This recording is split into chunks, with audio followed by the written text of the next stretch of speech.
In the shadow of Montana's glacier peak, where the wind carries secrets across endless grasslands, and the sun brands the earth with its relentless heat, independence isn't just a choice, it's survival. Some women learn to stand alone because they must. Some men learn to work with their hands because words fail them. And sometimes, in the vast emptiness of the American West, two souls discover that the strongest bonds aren't forged in romance, but in respect, necessity, and the quiet.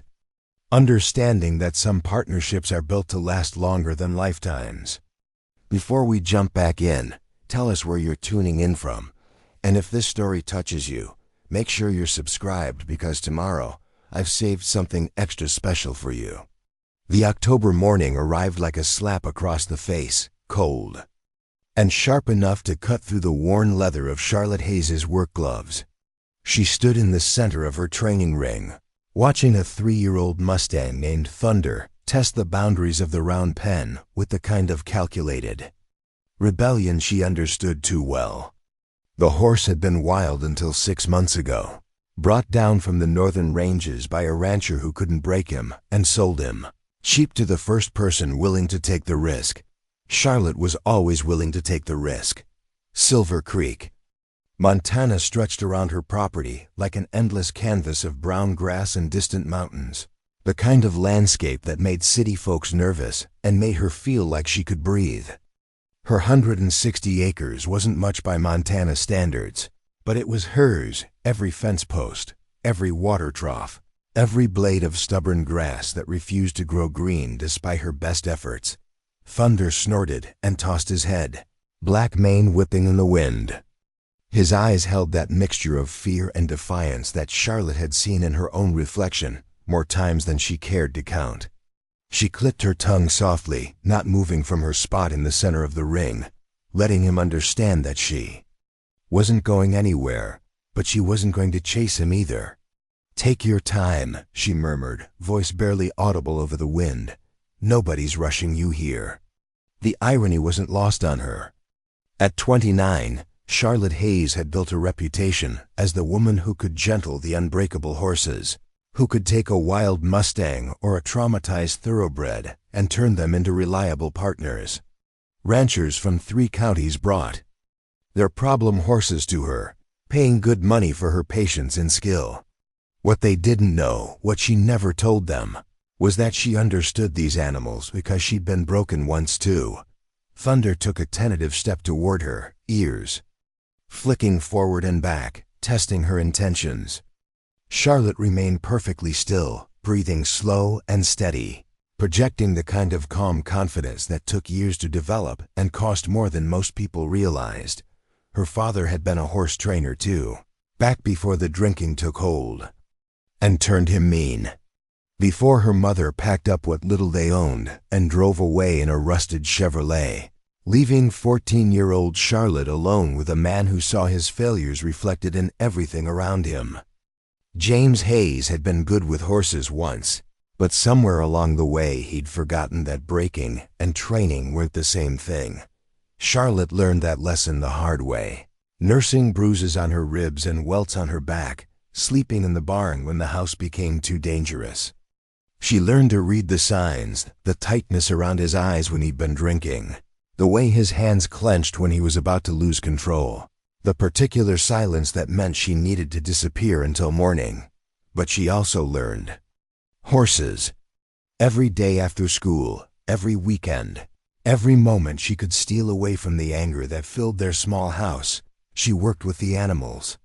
Not the way her father did, with harsh bits and heavy hands, but with patience and respect. She learned to listen to what they were telling her with their bodies, their breathing, their eyes. Thunder moved closer, close enough that she could see. The scars on his flanks from whatever rough handling had made him wild in the first place. She'd seen worse. Hell, she'd been worse. "That's it," she whispered. "Nothing to prove here." The horse stretched his neck toward her, nostrils flaring as he took in her scent. She didn't move, didn't try to touch him, just let him decide. Trust. She'd learned, couldn't be forced. It had to be earned, one careful moment at a time. Her father had died when she was 22, liver finally giving up after years of punishment. She'd inherited the property and the debts, the broken-down barn and the house that still smelled like disappointment and cheap whiskey. Most people expected her to sell, to take whatever money she could get and start fresh somewhere else. Instead, she'd stayed and built something different, something better. The training business had started small, a neighbor's spooked gelding, a friend's barrel horse that wouldn't load in the trailer. Word spread the way it does in small communities, through conversations at the feed store and recommendations at the weekly cattle auction. Charlotte Hayes could fix what others couldn't. Charlotte Hayes had a gift. What she had was experience. She knew what it felt like to be afraid, to be cornered, to have no choice but to fight or submit. She knew how to find that thin line between the two, the place where trust could begin to grow. Thunder finally made contact, his soft nose brushing against her closed fist. She didn't grab for him, didn't try to hold on. Just let him explore, let him learn that her hands meant safety, not pain. The sun climbed higher, burning off the morning frost and turning the grass from silver to gold. Charlotte worked with Thunder for another hour, never asking for more than he could give, never pushing past the point where his trust might break. By the time she led him back to his stall, he was following willingly, head low and relaxed. The barn was her sanctuary, built with money she'd earned and wood she'd chosen. Clean stalls with deep bedding, automatic waterers that worked, hay that smelled sweet instead of moldy. 8 stalls total, usually full with horses in various stages of training. Today she had Thunder, a nervous thoroughbred Mari named Stella who'd been in a trailer accident, an old quarter horse called Duke who'd forgotten how to trust humans, and a young paint named Cisco who'd been started too hard and too fast. Each horse had a story. Each horse had been damaged by humans and needed careful, patient work to heal. Charlotte understood their language of fear and mistrust, knew how to translate it into something resembling hope. She filled water buckets and measured grain, moving through the familiar routine with practiced efficiency. The work was physical and demanding, but it was honest. No politics, no pretending, no need to smile when she didn't feel like it. The horses didn't care if she was pretty or charming or feminine enough. They cared if she was consistent, if she kept her word, if she could be trusted. The house sat about 50 yards from the barn, a simple 2-bedroom structure she'd renovated herself over the years. New roof, new plumbing, fresh paint inside and out. Nothing fancy, but solid and clean and quiet. She'd learned to appreciate quiet after growing up in chaos. For lunch, she made a sandwich and ate it standing at the kitchen window, looking out at the pasture where 3 of her personal horses grazed. Storm, her blue roan gelding who'd been with her for 8 years. Sage, the bay mare she'd rescued from a neglect case. And Arrow, the black Mustang stallion she'd trained from a yearling and could never bring herself to sell. They were her family now, these horses. They depended on her, and she depended on them for something she couldn't quite name, but knew she needed. Purpose, maybe. Or just proof that broken things could heal if treated with enough care. The afternoon brought a new client, a rancher from over near Kalispell, with a young quarter horse that had developed a fear of ropes. The horse, a sorrel gelding named Rusty, trembled and backed away every time a rope appeared, eyes rolling white with panic. Started him as a calf horse last spring, the rancher explained, tobacco juice staining the corner of his mouth. Was doing real good until somebody roped a steer that went down hard, jerked the horse's head something fierce. Been useless ever since. Won't let a rope within 10 feet of him. Charlotte studied the horse, noting the tension in his neck, the way he kept his weight shifted toward his hindquarters, ready to bolt. Someone had scared him badly, probably yanked his mouth and hollered at him when he spooked, turning a training accident into a trauma. I'll need at least 6 weeks, she said. Maybe more. And I work alone. That's fine. Whatever it takes. Just need him to be functional by spring. Functional. Charlotte hated that word, the way it reduced a living creature to a tool, a piece of equipment that either worked or didn't. But she took the horse anyway, because she knew what it was like to be broken and labeled useless. And because she was good at proving people wrong, the rancher left Rusty in the round pen and drove away in a cloud of dust, already thinking about other things, other problems to solve. Charlotte approached the terrified gelding slowly, empty-handed, talking in low tones about nothing important. The weather, the grass, the hawk circling overhead. "Nobody's going to hurt you here," she told him. "That's not how things work in this place." Rusty stood pressed against the far side of the pen, sweat darkening his neck despite the cool air. His breathing was shallow and quick, every muscle ready for flight. Charlotte had seen that look before, in her own mirror, in the months after. Her father died, and she'd finally felt safe enough to fall apart. She worked with him for an hour, never getting closer than 6 feet, never making any sudden movements. Just being present, consistent, calm. By the end of the session, Rusty was still afraid, but he was watching her instead of looking for escape routes. Progress, in her world, was measured in inches and heartbeats, in the space between fear and curiosity.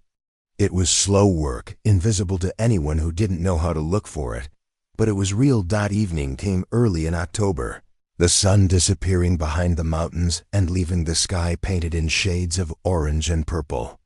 Charlotte finished her barn chores by the light of the overhead bulbs, checking water, distributing hay, saying goodnight to each horse individually. In the house, she heated up leftover chili and opened a beer, sitting at her small kitchen table, with a horse training journal and a pile of bills that needed attention. The business was doing well enough to keep her fed and the mortgage paid, but there wasn't much left over. No money for vacations she didn't want, no budget for the kind of social life she'd never learned to navigate. The phone rang twice during dinner. Her neighbor Mrs. Peterson calling to complain about Charlotte's horses getting too close to the fence line, and a potential client asking about rates for a problem mare. Charlotte handled both calls with the same patient politeness she used with spooked horses, giving what was needed without offering more than was asked for. By 9 o'clock, she was reading in bed, a paperback novel she'd picked up at the grocery store. Romance, of course, because that's what they had on the spinning rack, and because sometimes it was nice to believe in happy endings, even fictional ones. The heroine was always beautiful and spirited, the hero always strong and mysterious, and they always found each other despite impossible odds. Charlotte closed the book and turned off the light, listening to the familiar sounds of the ranch settling into darkness. The wind in the eaves, the distant call of a coyote, the soft whicker of horses in the barn. Sounds that meant home, safety, solitude. She'd built a good life here, she told herself. A quiet life, a useful life. She had work that mattered, animals that trusted her, a place that was entirely her own. She didn't need anything else, didn't want the complications that came with letting other people get too close. But sometimes, in the space between sleeping and waking, she wondered what it would feel like to have someone to share the morning coffee with, someone to help with the evening chores, someone who understood that strength and independence weren't the same as not needing anything at all. The thought was always gone by morning, buried under the practical demands of feeding horses and training damaged animals, and maintaining the careful distance that kept her world manageable and safe. Outside, the mountains stood silent against the star-filled sky, and the horses dozed in their stalls, and Charlotte Hayes slept alone in her quiet house, dreaming of wild mustangs that learned to trust and broken things that healed, and horizons that stretched on forever without ever asking her to explain why she kept riding toward them. The sound of truck tires on gravel pulled Charlotte from her morning routine with Stella, the nervous thoroughbred mare who'd made significant progress over the past 3 weeks. The mare's ears pricked forward at the sound, alert but not panicked, a small victory that, Charlotte noted with satisfaction before turning toward the approaching vehicle. The truck that rounded the bend in her driveway wasn't like the usual ranch pickups that brought her clients. This was a heavy-duty Silverado, forest green with chrome that caught the early sunlight, pulling a horse trailer that looked like it cost more than most people's houses. The rig moved with the confident ease of someone who knew exactly where they were going, even though Charlotte was certain she'd never seen it before. When the truck stopped near her barn, the driver's door opened and a man stepped out who made Charlotte's 6-foot frame feel suddenly small. He had to be at least 6'8", with shoulders that filled out his denim jacket like he'd been built for physical work since birth. His boots were expensive but worn, his jeans faded in all the right places, and his hat was shaped by weather and time rather than sore display. Most striking of all were his hands, massive, calloused with the kind of scars that came from working with barbed wire and branding irons and stubborn cattle. As he approached, removing his hat in a gesture that seemed automatic rather than calculated, Charlotte found herself studying his face. Strong jaw darkened by morning stubble, eyes the color of storm clouds, and an expression that suggested he wasn't a man given to small talk or wasted words. "Miss Hayes?" His voice carried the weight of his size, deep and measured. "I'm Blake Morrison from the Double M Ranch. Wonder if I might have a word with you." Charlotte knew the name.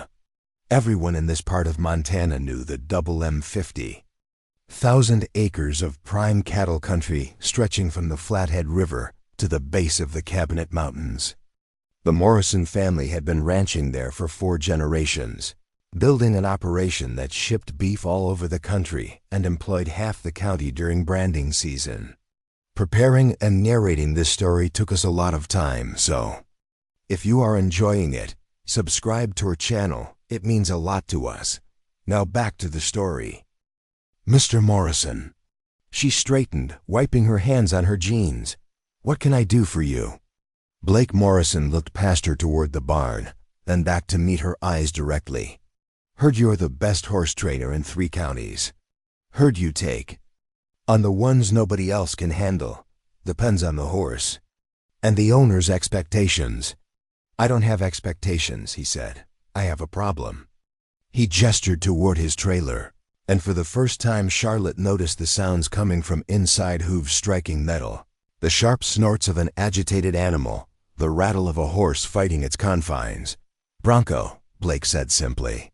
4-year-old. Quarter horse stallion, bred to be a cutting horse. Smart as they come, athletic as hell, but he's got a mean streak wider than the Missouri River. Sent 3 trainers to the hospital in the past year. Charlotte walked toward the trailer, listening to the rhythm of the horse's movements. Angry, frustrated, but not panicked. This wasn't fear, this was fury. "Why haven't you gelded him?" "Because he's worth $250,000 if I can get him trained. His bloodline goes back to Doc Barr, and his conformation is perfect. But right now he's too dangerous to handle, let alone ride." She studied Blake Morrison's face, looking for the usual signs. The arrogance of wealthy ranchers who thought money could solve any problem. The impatience of men who expected quick fixes for complex issues. Instead, she saw something that surprised her: uncertainty. "You've tried other trainers. 6 of them. Best in the business, or so they claimed. 3 quit after a week, 2 got hurt, and 1 told me to shoot the horse and start over." "But you didn't." Blake shook his head slowly. "Can't bring myself to give up on something that has that much potential, even if it is trying to kill everyone who gets near it." Charlotte understood the feeling. How many times had she been told to give up on a horse that others deemed hopeless? How many times had she been advised to walk away from something that was more trouble than it was worth? "I'll need to see him before I make any decisions." Blake nodded and moved toward the trailer. Even his approach was careful, deliberate, the movements of someone who respected what was inside. When he opened the door, Charlotte got her first look at Bronco. The stallion was magnificent and terrifying in equal measure. 16 hands of Solid muscle, coat the color of burnished copper, eyes that burned with intelligence and rage. He stood pressed against the far wall of the trailer, head high, nostrils flared, every line of his body screaming defiance. When he saw Charlotte, his ears flattened completely against his skull, and he bared his teeth in a display of pure aggression. This wasn't the fearful rebellion of Thunder or the nervous energy of Stella. This was a horse that had learned to hate humans and had gotten very good at expressing that hatred. Jesus, Charlotte breathed. Yeah, that's about what everyone says. When they first see him, she studied the stallion's body language, noting the old scars on his legs, the way he favored his left hind slightly, the defensive positioning that spoke of someone who'd been hurt and had decided to hurt back. What happened to him? Blake's jaw tightened. Bought him from a ranch in Texas. They said he started under saddle, had good ground manners, ready for advanced training. What they didn't mention was that their idea of training involved tying him down, spurring him bloody, and beating him with lead ropes when he fought back. How long ago? 2 years. Been trying to undo the damage ever since. Charlotte closed the trailer door carefully, mind already working through possibilities and challenges. The horse was dangerous, no question about that. But underneath the rage, she could see the intelligence Blake had mentioned, the athletic ability that made him valuable, and something else, a spark that hadn't been completely extinguished despite whatever hell he'd been through. 6 weeks. Minimum, she said finally. Maybe 12, and I work alone. I figured you'd say that. What's your rate? Charlotte named a figure that would cover her expenses and provide a decent profit. Blake didn't even blink. Done. When can you start? I need to think about it. For the first time since he'd arrived, Blake Morrison looked genuinely surprised. You're not sure you want the job? I'm not sure I want to take on a horse that's put 3 people in the hospital. Good as I am, I'm not invincible. Blake studied her face for a long moment, then did something unexpected. He smiled, not the cocky grin of a man used to getting his way, but something smaller and more genuine. Fair enough, but before you decide, let me ask you something. You ever feel like you're wasting your talent on small problems when you could be solving big ones? The question caught Charlotte off guard. What do you mean?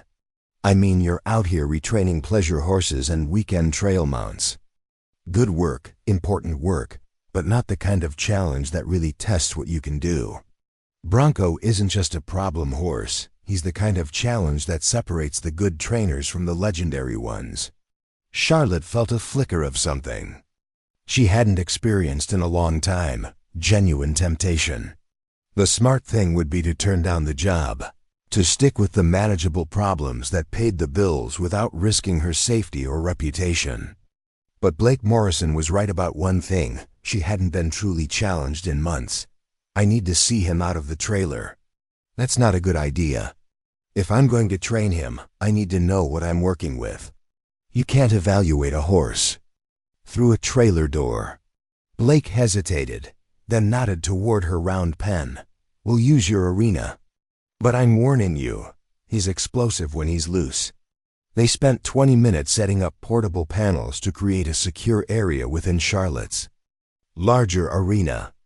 Blake moved with the practiced efficiency of someone who'd done this before, anticipating problems and preparing solutions without needing instruction. When they finally opened the trailer, Bronco exploded out like a cannonball, all 4 hooves, leaving the ground as he launched himself toward the far end of the enclosure. He ran the perimeter twice at full speed, then stopped dead center and whirled to face them, sides heaving, eyes wild with adrenaline and challenge. Damn, Charlotte murmured, watching the way he moved. Even in his fury, the stallion was poetry. In motion balanced, athletic, every step precise despite his speed. For the next hour, she observed while Blake attempted to work with the horse from outside the panels. It was like watching a master craftsman trying to carve with a broken tool. Blake clearly knew horses, had good instincts and careful hands. But Bronco wanted nothing to do with human interaction of any kind. When Blake entered the enclosure with a lead rope, the stallion charged. Not a bluff charge designed to intimidate, but a full commitment attack that sent Blake scrambling for the fence. When he tried again with a longer rope, Bronco spun and lashed out with both hind feet, missing Blake's head by inches. "That's enough," Charlotte said finally. "Get out of there before he kills you." Blake climbed the fence, breathing hard, sweat darkening his shirt despite the cool morning air. "You see what I'm dealing with?" Charlotte nodded, still watching the stallion. Bronco had returned to the center of the pen, sides heaving, but his attention was focused entirely on her now. Not with the aggressive intensity he'd shown Blake, but with something more complex curiosity mixed with challenge, as if he was trying to figure out what made her different. "I'll take the job," she said quietly. Blake turned to stare at her. "Just like that? Just like that. But I have conditions." "Name them." "First, you stay away while I'm working with him." "Completely away. Whatever history you two have, it's getting in the way of progress." "Agreed." "Second, I work at my own pace. No timeline pressure, no interference, no suggestions about methods." "Done." "Third, if at any point I decide he's too dangerous to continue working with, we stop. No arguments, no negotiations." Blake hesitated for just a moment, then nodded. "Fair enough." Charlotte looked back at Bronco, who was still watching her with those intelligent, angry eyes. "And one more thing. I want to know exactly what was done to him in Texas. Everything. Don't leave anything out because you think it's too ugly to repeat." Blake's expression darkened. "You sure you want to hear it? If I'm going to help him, I need to understand what I'm fighting against." For the next 20 minutes, Blake told her a story that made Charlotte's stomach clench with familiar rage. The stallion had been tied down with ropes around his legs, forced to the ground when he resisted training. He'd been spurred until he bled, hit with everything from lead ropes to 2x4s, kept in a stall barely large enough to turn around in. "The worst part," Blake finished, "is that it was all legal. Nobody broke any laws. They just broke him." Charlotte was quiet for a long time, watching Bronco graze in the far corner of the pen with deceptive calm. She understood now why he hated humans, why he fought with such calculated fury. He'd learned that people meant pain, that submission led to abuse, that the only safety lay in keeping everyone at a distance. "He's not mean," she said finally. "He's protecting himself. Can you fix that?" Charlotte looked at Blake Morrison, really looked at him for the first time since he'd arrived.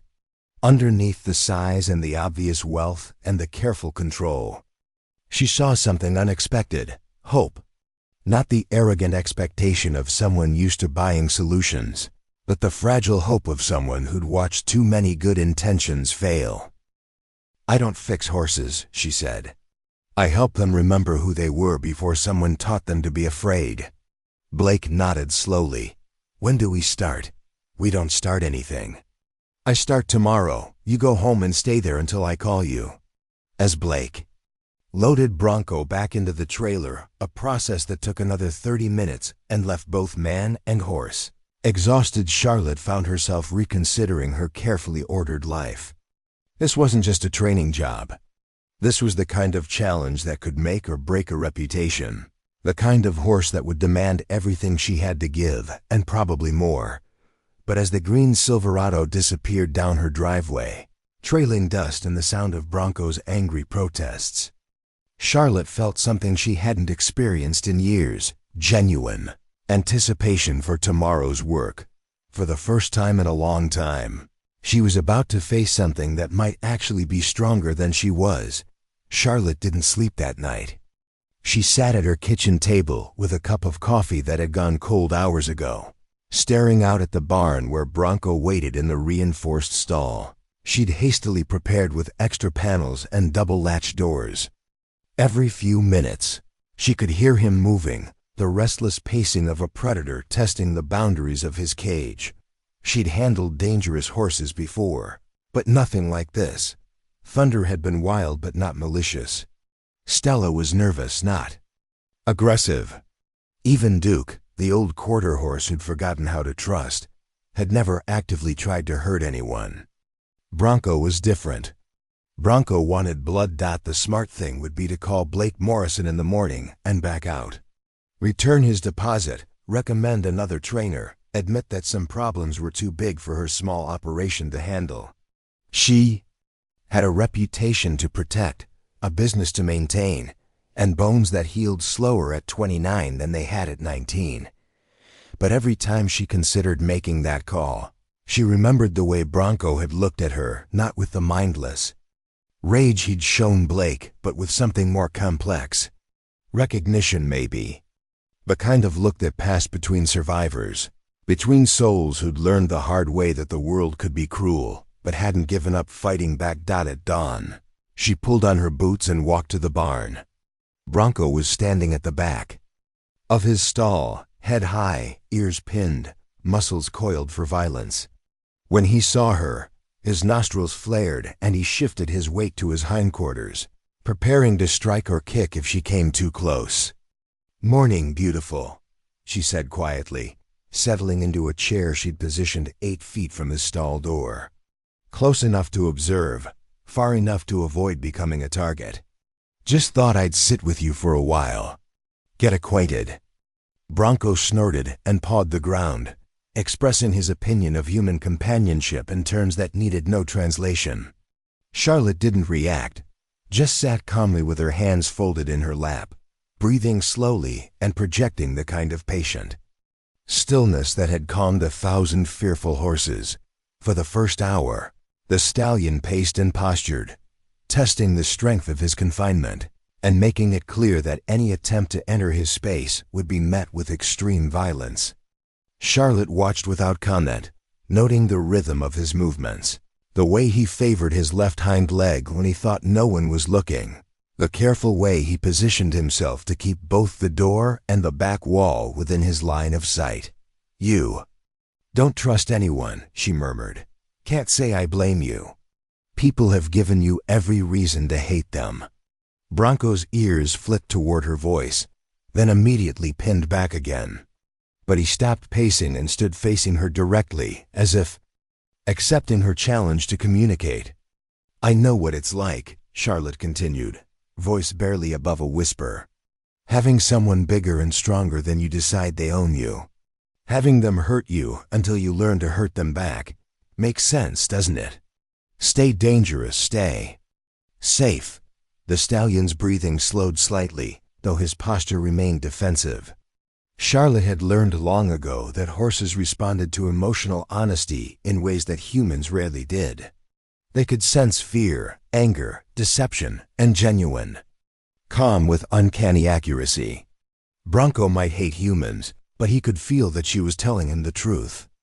"Problem is," she said, settling deeper into her chair, "staying dangerous means staying alone. And staying alone means never finding out if there might be something better out there.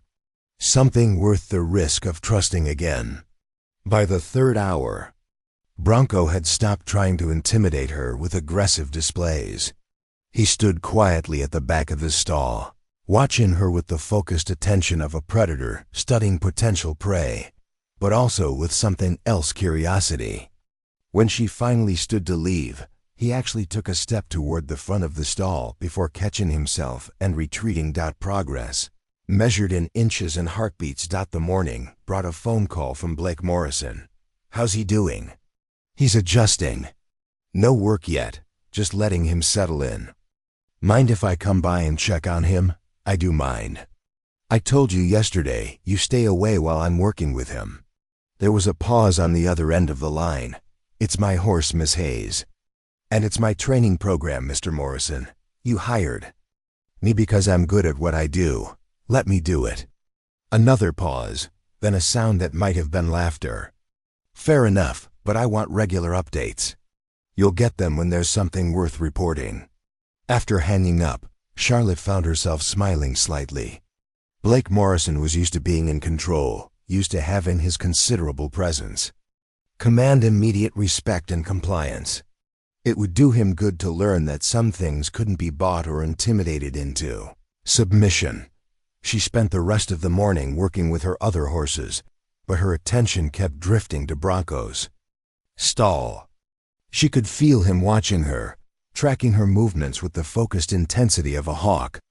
Every time she passed his door, he would position himself for maximum threat display. But he no longer charged the panels or tried to kick at her through the bars. That afternoon, she moved her chair closer. Not much, maybe 2 feet, but enough that Bronco noticed. He spent an hour testing this new boundary, approaching and retreating, snorting warnings, tossing his head in displays of magnificent aggression. But he didn't panic, and he didn't try to hurt himself in his agitation. "Getting used to me, aren't you?" Charlotte observed. "Don't worry, I'm not going anywhere. Got nothing but time." This was the crucial part, the foundation that every successful training program was built on. Before she could teach Bronco anything new, she had to convince him that her presence didn't automatically mean pain. She had to become part of his environment, not threatening, not demanding, just consistently there. It was slow work, invisible to anyone who didn't understand the language of trust and fear. But Charlotte had learned patience from years of working with traumatized animals and traumatized humans. She knew that real change happened in whispers, not shouts. On the third day, she brought a book and read aloud while sitting near his stall. Bronco seemed fascinated by the sound of her voice when it wasn't directed at him, when it carried no commands or expectations. She chose a mystery novel, something with plenty of dialogue and dramatic tension, and found herself getting caught up in the story, despite the audience. The detective knew the killer was hiding somewhere in the mansion, she read, glancing up to find Bronco standing at the front of his stall, neck stretched toward her voice. But every room he searched turned up empty, and time was running out. The stallion's ears were pricked forward, his breathing calm and regular. For the first time since his arrival, he looked more curious than hostile. "You like stories?" Charlotte asked, closing the book. "Or maybe you just like the sound of someone talking who isn't trying to make you do anything." Bronco snorted softly, not the aggressive blast of air he'd been using as a warning, but something closer to a conversational response. Charlotte felt a flutter of excitement in her chest, but forced herself to remain calm. One moment of connection didn't mean he was ready to trust her. It just meant he was willing to listen. On the fourth day, she brought her lunch and ate it sitting cross-legged on the ground outside his stall. Bronco watched every bite with fascination, occasionally stretching his neck toward her, but never making any aggressive moves. When she offered him an apple slice on the flat of her palm, held through the stall bars, he studied it for a long time before carefully taking it with his lips rather than his teeth.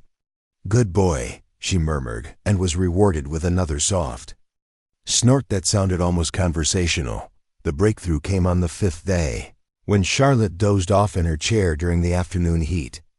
She woke to find Bronco standing as close to the stall door as possible, neck stretched through the bars, breathing softly on her hair. When she opened her eyes and looked directly at him, he didn't retreat. Instead, he lowered his head slightly and exhaled against her face, a greeting between horses, an acknowledgement of her presence that carried no threat. "Hello to you too," she whispered, resisting the urge to reach up and touch his muzzle. That would come later, when he was ready. For now it was enough that he'd chosen to make contact on his own terms. That evening, Charlotte called Blake Morrison with her first real update. "He's starting to trust me," she said without preamble. "That's good news. When can I come see him?" "Not yet. He's accepting me, but that doesn't mean he's ready for other people. Especially not you." "What's that supposed to mean?" Charlotte hesitated, then decided honesty was the best policy. "He associates you with the people who hurt him in Texas. Big men with confident voices who think they can force him to comply. You're going to be the hardest person for him to trust." The silence on the other end of the line stretched long enough that Charlotte wondered if the call had dropped. Finally, Blake's voice came back, quieter than before. "So what do I do? You wait. And when the time comes, you let me teach you how to approach him in a way that doesn't trigger his defenses. You're saying I've been doing it wrong. I'm saying you've been doing it the way most people do it, with authority and expectation. That works fine with horses that haven't been abused. With Bronco, it's like waving a red flag at a bull." Another long pause. "Will you teach me?" The question surprised her. Blake Morrison was a successful rancher who'd been working with horses his entire life. She'd expected resistance to the idea that he needed instruction, not humble acceptance. "When he's ready," she said. "And when you're ready to follow my lead instead of your instincts." "Deal." After hanging up, Charlotte found herself thinking about Blake Morrison in a new light. Most of the men she'd dealt with in the horse world were too proud to admit they might be wrong about anything, too invested in their reputations to accept instruction from a woman half their size. The fact that Blake was willing to set aside his ego for the good of his horse suggested depth she hadn't expected. On the 6th day, Charlotte opened Bronco's stall door. She didn't enter, didn't ask him to come out, just unlatched the door and settled into her chair with a book. The stallion stared at the opening for nearly an hour, muscles tense, ready to explode into violence if this was some kind of trap. But Charlotte just read quietly, occasionally glancing up to offer him a piece of apple or a quiet comment about the story. Finally, curiosity overcame caution. Bronco took one careful step toward the open door, then another, then stood with his head poking out into the barn aisle. Charlotte continued reading as if nothing unusual was happening, but her peripheral vision tracked his every movement. Detective Morrison was getting closer to solving the case, she read aloud, and had to smile at the coincidence of the character's name. But the killer was always one step ahead, always anticipating his next move. Bronco took another step forward, then another, until he was standing completely outside his stall. His head was high, ears swiveling constantly, ready to bolt back to safety at the first sign of threat. But he was out, exploring, making choices instead of simply reacting to circumstances beyond his control. "That's it," Charlotte murmured. "Your stall, your choice. Nobody's going to make you do anything you don't want to do." For 20 minutes, Bronco explored the immediate area around his stall, always keeping the open door within easy reach. He investigated the water trough, sniffed at the grain bucket, examined Charlotte's chair with the careful attention of a bound disposal expert. When he finally returned to his stall, it was by choice rather than force. Charlotte latched the door behind him and offered him another apple slice. This time, when he took it from her palm, she risked reaching up to touch his muzzle. Bronco tensed but didn't pull away, allowing brief contact before stepping back to a more comfortable distance. "Good boy," she said softly. "See, not all touch has to hurt." That night, Charlotte sat on her porch with a beer and her phone, debating whether to call Blake Morrison with another update. The progress was significant but fragile, and she didn't want to raise his expectations too high too quickly. Bronco was learning to trust her, but that trust could shatter if pushed too hard or too fast. Instead, she found herself thinking about the detective novel she'd been reading to Bronco, about the parallels between solving a mystery and solving the puzzle of a damaged horse. Both required patience, observation, and the willingness to consider possibilities that others might overlook. Both demanded respect for the complexity of the problem and the intelligence of the opponent. The difference was that in the novel, Detective Morrison would eventually catch his killer and close the case. With Bronco, there would be no dramatic conclusion, no moment when everything suddenly made sense. There would only be small victories and gradual progress, trust built one careful interaction at a time. But maybe that was enough. Maybe the quiet satisfaction of watching a broken thing learn to heal was worth more than all the dramatic gestures and sudden revelations in the world. As Charlotte finished her beer and headed inside for the night, she could hear Bronco moving restlessly in his stall. Not the angry pacing of his first few days, but the sounds of a horse settling in for sleep in a place that was starting to feel safe. Tomorrow she would try working with him in the round pen. Tomorrow she would ask him to trust her enough to move when she asked, to change direction at her suggestion, to begin the long process of learning that humans could be partners instead of predators. Tomorrow the real work would begin, but tonight it was enough that he was no longer trying to kill her, and she was no longer afraid he might succeed. It was enough that they'd found a way to exist in the same space without violence, to communicate across the species barrier with something approaching mutual respect. It was enough that a horse who'd forgotten how to trust had taken his first tentative steps toward remembering, and a woman who'd built her life around careful distances had risked getting close enough to help Dot in the barn. Bronco dozed standing up, ears twitching at familiar sounds, the wind in the eaves, the settling of wood and metal, the soft footsteps of the woman who'd spent a week proving that not all humans were enemies. And in the house, Charlotte Hayes fell asleep thinking about tomorrow's possibilities, about the careful dance of trust and respect that lay ahead, and about the strange satisfaction of being chosen by something wild and magnificent and broken, something that had decided she might be worth the risk of hoping again. 3 weeks into working with Bronco, Charlotte's daily routine had evolved into something that felt less like horse training and more like a carefully choreographed dance. Every morning at sunrise, she would arrive at the barn to find the stallion, waiting at the front of his stall, no longer pressed against the back wall in defensive posture, but standing alert and expectant. The transformation wasn't dramatic, not the kind of miraculous breakthrough that made for good movies or inspiring social media posts. Instead, it was built from accumulated moments, Bronco accepting a halter without a fight, allowing Charlotte to run her hands along his neck and shoulders, standing quietly while she cleaned his hooves. Each small victory was earned through patience and consistency, proof that trust could grow even in the most damaged hearts. "Morning, handsome," Charlotte said as she approached his stall, carrying a soft brush and a pocket full of apple slices. Bronco nickered low in his throat, the first vocalization he'd made that wasn't aggressive or threatening. The sound sent a thrill through Charlotte's chest that she tried not to show. Horses could sense excitement and expectation, and both could undo weeks of careful progress.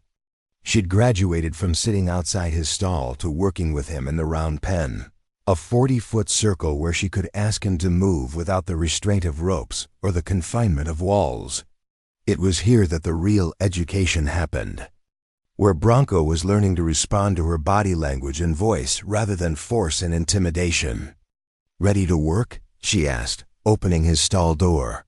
Bronco stepped out eagerly now, no longer needing to be coaxed or convinced. He'd discovered that training sessions meant attention, conversation, and the kind of mental stimulation that a horse of his intelligence craved. In the round pen, Charlotte positioned herself in the center while Bronco moved around the perimeter at whatever pace felt comfortable to him. Some days he trotted with athletic grace, muscles rippling under his copper coat. Other days he preferred to walk, head lowered, moving with the relaxed confidence of a horse who felt safe in his environment. Today, Charlotte decided to try something new. "Whoa," she said softly, turning her shoulders square to his movement. Bronco slowed from a trot to a walk, ears flicked toward her voice. She'd been working on this basic command for a week, and he was finally beginning to understand that her body language carried meaning beyond threat or dominance. "Good boy, now come here." She turned sideways to him, making herself less confrontational, and took a step backward. This was the test, whether Bronco trusted her enough to approach when asked, rather than simply tolerating her presence. For a long moment, the stallion stood motionless, considering. Charlotte could see the conflict in his posture, the war between instinct and experience. Every lesson learned in Texas told him that approaching humans led to pain. But 3 weeks with Charlotte had shown him something different. Slowly, carefully, Bronco took a step toward the center of the pen. Then another. When Charlotte remained still and welcoming, he continued until he was standing close enough that she could have reached out and touched his shoulder.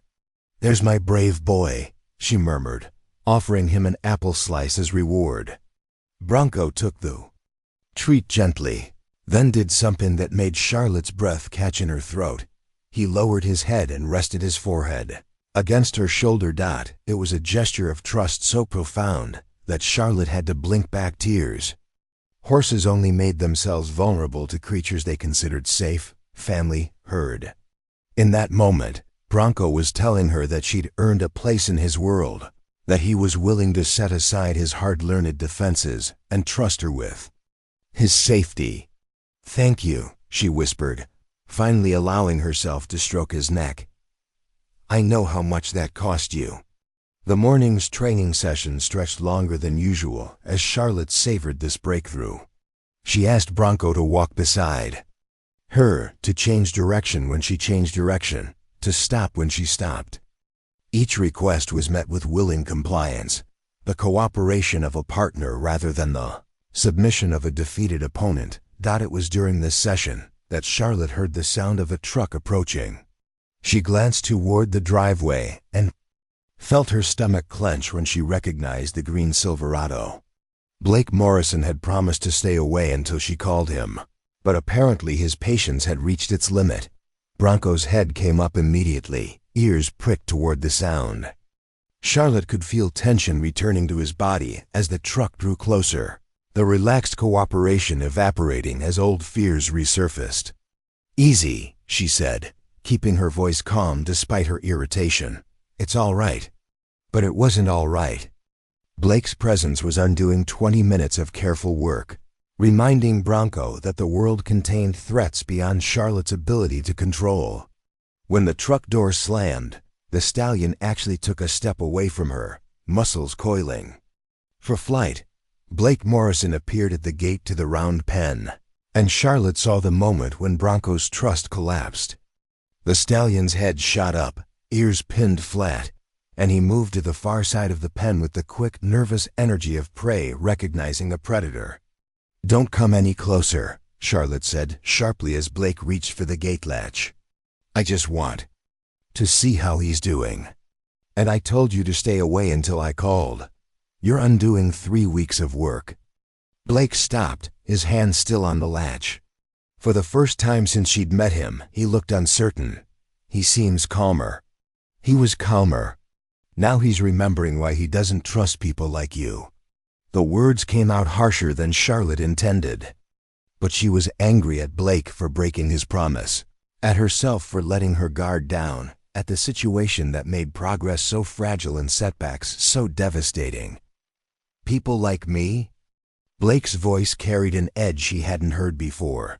Charlotte gestured toward where Bronco stood pressed against the far side of the pen, every line of his body screaming distress. Big men with loud voices who think they can solve problems through intimidation.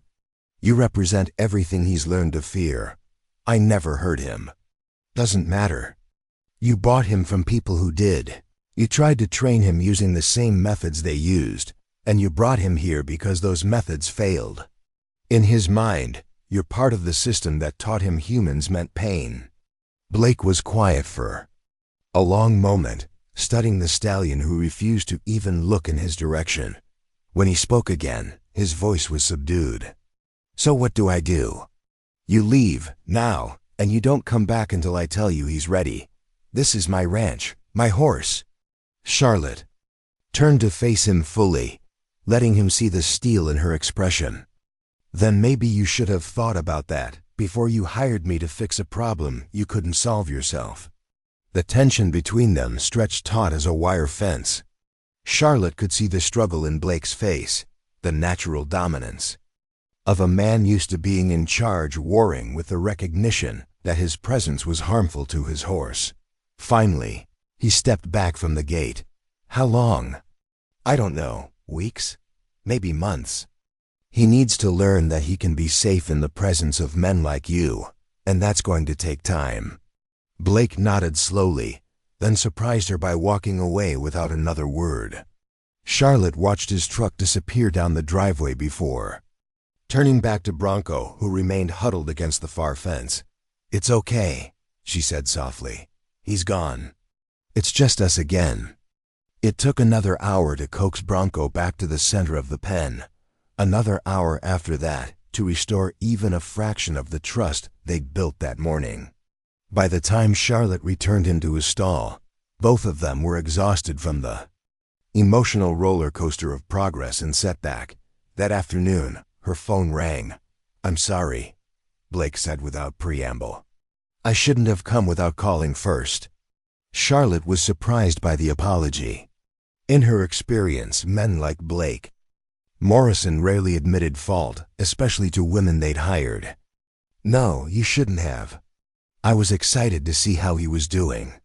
I've been thinking about him every day, wondering if you were making progress. I understand that. But your excitement doesn't matter if it undoes his healing. You're right." Pause. "Tell me how to do better." The simple request disarmed Charlotte's remaining anger.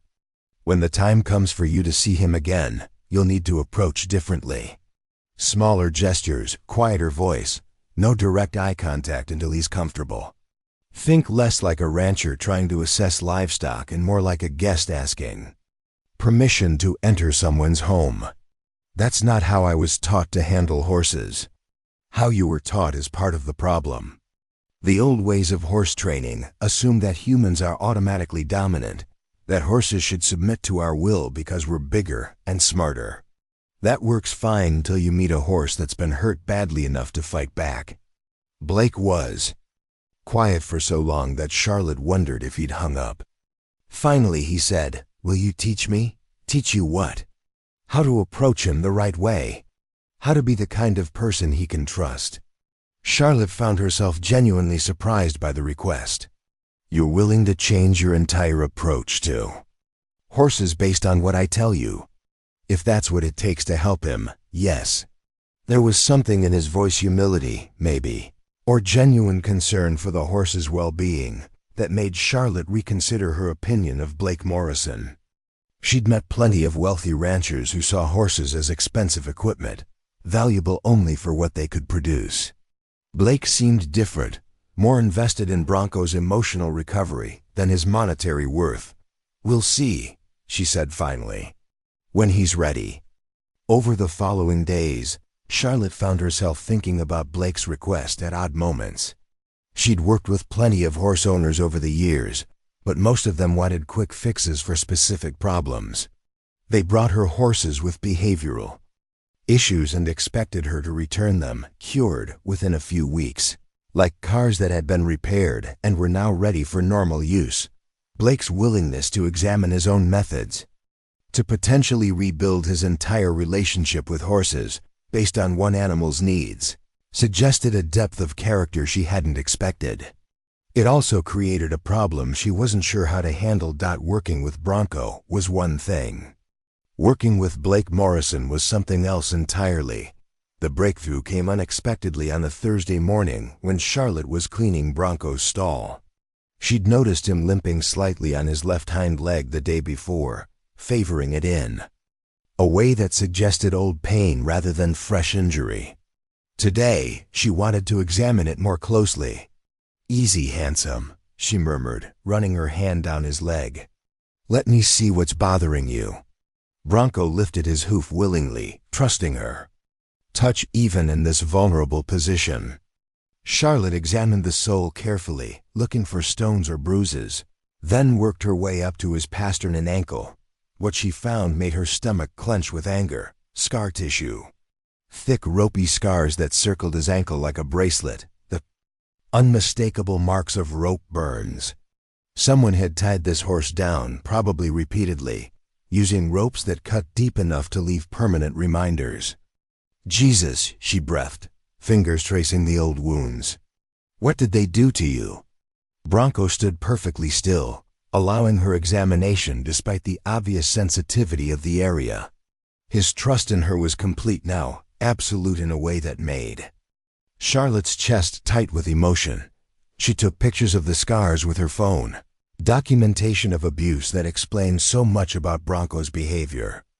Then she called Blake Morrison. "I found something you need to see," she said when he answered. "What kind of something?" "Rope scars around his left ankle. Deep ones. This horse was tied down hard enough to cut through skin and muscle." The silence. On the other end of the line stretched long enough that Charlotte checked to make sure the call hadn't dropped. When Blake spoke again, his voice was tight with controlled rage. "How bad?" "Bad enough that he'll probably always be sensitive about his legs being handled. Bad enough that I understand why he tries to kill anyone who gets near him with a rope. Son of a bitch." Charlotte was surprised by the vehemence in his voice. "Blake? Those bastards in Texas. They told me he'd been started under saddle, that he had some behavioral issues but nothing serious. They never mentioned rope training. Never mentioned that they single quotes d. He stopped, seeming to struggle for words. "It's not your fault," Charlotte said quietly. "You didn't know." "I should have known. Should have asked more questions, demanded to. See veterinary records, something. I bought him sight unseen because I trusted their reputation. And now you know better." "Now I know better," he agreed. "What does this mean for his training?" Charlotte looked at Bronco, who was watching her with calm, trusting eyes. "It means we go even slower with anything involving restraint. It means I'll need to rebuild his tolerance for ropes and ties from absolute zero. And it means that anyone who works with him in the future needs to understand that his defensive reactions aren't just attitude, they're survival instincts based on real trauma. Including me. Especially you. You're going to have to prove to him that not all men are like the ones who hurt him. That's going to take more than just learning new techniques. It's going to require changing how you think about horses entirely." Blake was quiet for a moment. "When can we start?" The question caught Charlotte off guard. "Start what? My education. You said you'd teach me how to approach him differently. I'm ready to learn." Charlotte found herself smiling despite everything. "Let me work with him for another week. Get his confidence back up after your visit. Then we'll see about introducing you properly. Thank you." After hanging up, Charlotte spent a long time thinking about Blake Morrison and the complexity of human motivations. She'd initially written him off as another wealthy rancher more concerned with his investment than his animals' welfare. But his reaction to discovering Bronco's scars, his willingness to admit fault and change his methods, suggested depths she hadn't expected. Maybe, she thought, people could be as capable of healing and growth as the horses she worked with. Maybe the right approach, applied with patience and consistency, could help damaged humans learn to trust again, just as effectively as it worked with damaged animals. The idea was both intriguing and terrifying. Charlotte had spent years building walls around her heart, creating a safe distance between herself and the kind of pain that came from trusting the wrong people. Working with Blake Morrison would require lowering some of those defenses, allowing him close enough to learn not just about horses, but about her methods, her philosophy, her carefully guarded vulnerabilities. But as she watched Bronco graze peacefully in his paddock, no longer the rage-filled monster who'd arrived 3 weeks ago, she felt a flutter of hope. If a horse that was damaged could learn to trust again, maybe there was hope for the humans who worked with him too. Maybe healing was contagious, spreading from one damaged soul to another until even the most broken hearts could remember what it felt like to be whole. The thought followed her through the rest of her afternoon routine, through dinner and evening chores, through the quiet hours before sleep when she sat on her porch and listened to the sounds of horses settling in for the night. In his stall, Bronco dozed peacefully, legs cocked in the relaxed posture of a horse who felt safe in his environment. The transformation was remarkable, visible proof that patience and understanding could overcome even the deepest trauma. Tomorrow, Charlotte would begin preparing both horse and human for the delicate process of rebuilding trust between them. Tomorrow she would start teaching Blake Morrison that strength didn't have to mean dominance, that power could be expressed through gentleness rather than force. Tomorrow, the real work would begin. The first sign of trouble came in the form of a certified letter delivered on a Tuesday morning that had started like any other. Charlotte was working with Bronco in the round pen. Blake, observing quietly from outside the fence, his first visit in over a month, conducted according to the careful protocols Charlotte had established. The stallion was finally tolerating Blake's presence without reverting to defensive aggression, a milestone that had taken weeks of patient conditioning. Charlotte tore open the envelope while Blake watched Bronco graze peacefully in the nearby paddock, a sight that still seemed to amaze him. The letterhead made Charlotte's stomach drop.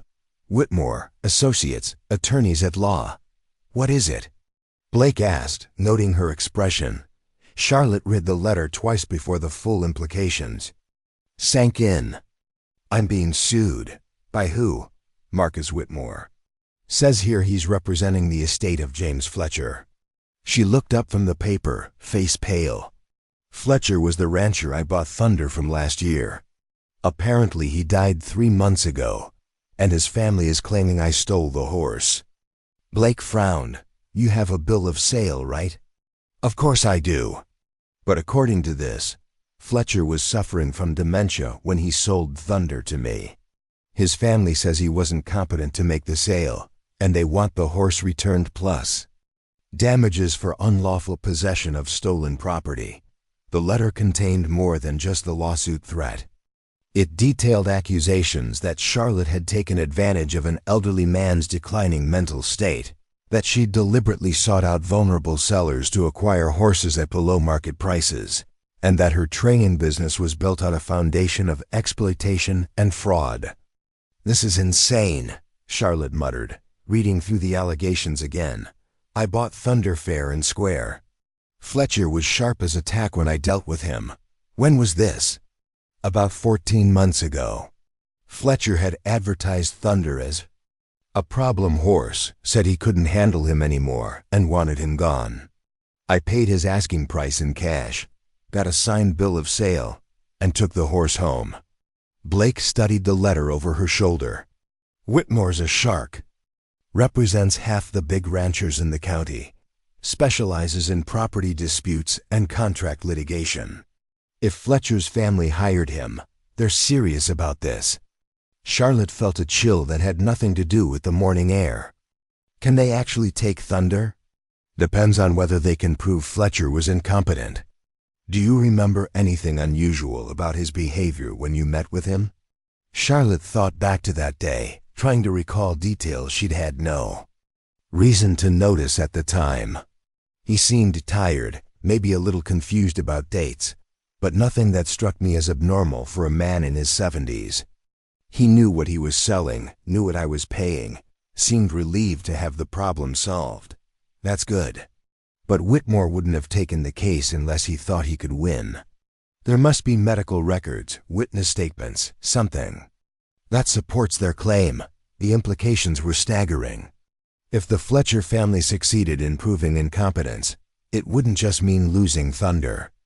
It would destroy Charlotte's reputation, make other horse owners question her ethics, potentially trigger investigations into every purchase she'd made in recent years. Her carefully built business could collapse overnight. There's more, she said, reading further into the letter. They're also claiming that my training methods constitute animal abuse, that I've been using experimental psychological techniques on horses without proper veterinary oversight. Blake's expression darkened. That's targeting you specifically. Someone's been watching your operation, looking for ways to attack your credibility. Charlotte felt the familiar sensation of walls closing in, the same trapped feeling she'd experienced as a teenager when her father's drinking had made their home a battlefield. She'd built her adult life around control and independence, around never being vulnerable to other people's whims and malice. Now someone was trying to tear down everything she'd worked for, and there was nothing she could do to stop them. I need to call a lawyer, she said, voice tight with controlled panic. Use mine, Blake offered immediately. Sarah Chun in Kalispell. She's expensive, but she's good. I can't afford expensive. I can, Charlotte stared at him. Why would you do that? Blake gestured toward Bronco, who was watching them with calm curiosity from his paddock. Because you saved my horse. Because what you do matters. And because letting Whitmore destroy, you would be letting the bastards win. The offer was tempting, but Charlotte's independence rebelled against accepting help, especially from someone she was still learning to trust. I'll handle this myself. How? You said you can't afford Whitmore's caliber of legal representation. You think a public defender is going to go up against one of the most powerful law firms in the state? Before Charlotte could respond, another vehicle appeared in her driveway, a white pickup truck with government plates and the Montana Department of Livestock logo on the door. Charlotte's stomach sank further as she recognized the driver. Dr. Rebecca Martinez, the state veterinarian who handled animal welfare investigations. Miss Hayes? Dr. Martinez approached with the careful neutrality of someone conducting official business. I need to speak with you about a complaint that's been filed regarding your horse training practices. What kind of complaint? Allegations of animal abuse, specifically the use of psychological manipulation techniques that aren't recognized by standard veterinary practice. I'm required to investigate and file a report with the state licensing board. Charlotte felt the ground shifting beneath her feet. Someone had orchestrated this carefully, the lawsuit and the state investigation hitting simultaneously, designed to overwhelm her resources and destroy her credibility from multiple angles. Who filed the complaint? I'm not at liberty to say.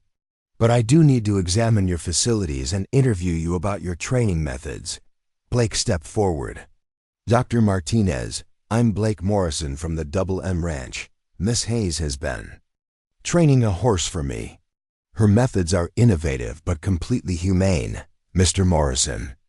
Dr. Martinez nodded politely but maintained her professional distance. I'll need to speak with you as well, since you're a current client.